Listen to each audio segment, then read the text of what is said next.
Female athletes have long questioned why they aren't treated the same or paid as much as men.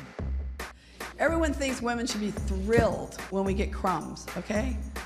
And I want women to have the cake, the icing, and the cherry on top. Billie Jean King's straight sets win against Bobby Riggs was seen as a watershed for women's tennis.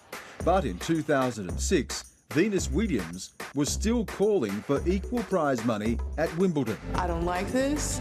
I don't think it's fair. It's an issue many sporting codes are grappling with. The public is starting to see that actually girls can also do something with the ball.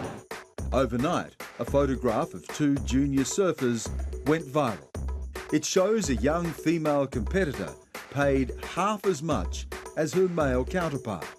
Australia's most successful basketballer, Lauren Jackson, has now made it her mission to help bridge the gender pay gap in sport. Lauren Jackson, it's good to have you on the program. I was just looking at that photo of the two young surfers side by side and the female surfer earning half the male, and I was imagining what would be going through your head. Oh no, look how far we still have to travel.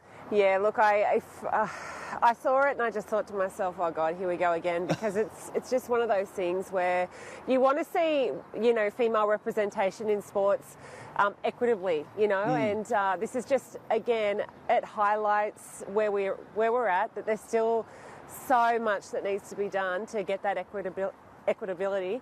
And yeah, it's kind of frustrating.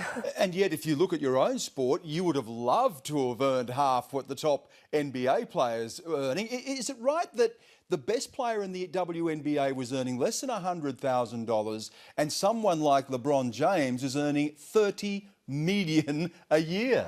Look, yeah, it's a really complex issue, the gender pay gap in sport. But, you know, in professional basketball over in the States, the top athlete over there would be in the sort of hundreds, somewhere probably between 100 and 130.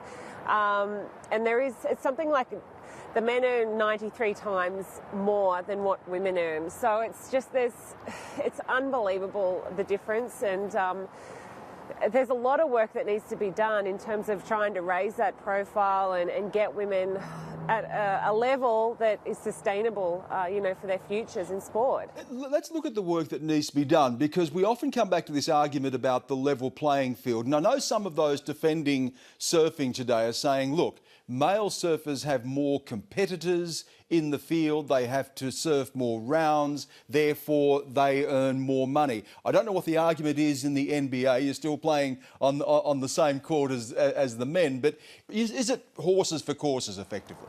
Look, women and men are different, and girls and boys are different. There's no doubt about it. So the way that we play sport is different. However, I think it's everybody's responsibility, whether it's the governing body of sport itself, the sports itself, or the companies that are investing in these sports, to try and raise female participation rates, try and make it equitable for women to become professional athletes. And I mean, that's the issue right there.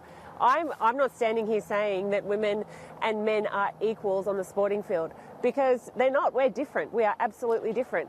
But at the same time, there should be routes for women to be able to earn a living, play sport, and be professional at the same time. Lauren, someone who's not going to have to worry about his earnings is Ben Simmons, Rookie of the Year. There has been some debate about this, though. Some of his rivals are saying, well, maybe he shouldn't have been eligible.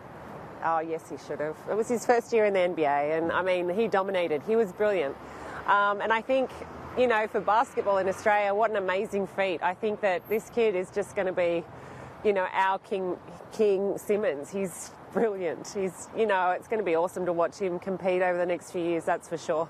And of course, what it does for the game here, inspiring other kids and potentially leading our men's team as well when it comes to the Olympics. I know, how exciting is it? I think even after Rio, everybody that watched the Boomers play just got excited about the potential in the future. We're just going from strength to strength in the men's game, and that's something that we haven't seen in many, many, many years. So, look, I'm expecting medals from this team, and it's really, really awesome to watch and know that I've been a part of that as well. So it's really cool. You have been a part of it, and male or female, I certainly owe you a debt for the pioneering work that you did. Good to see you, Lauren, and the bracing air in the cold of Albury Wodonga as well. Thank you.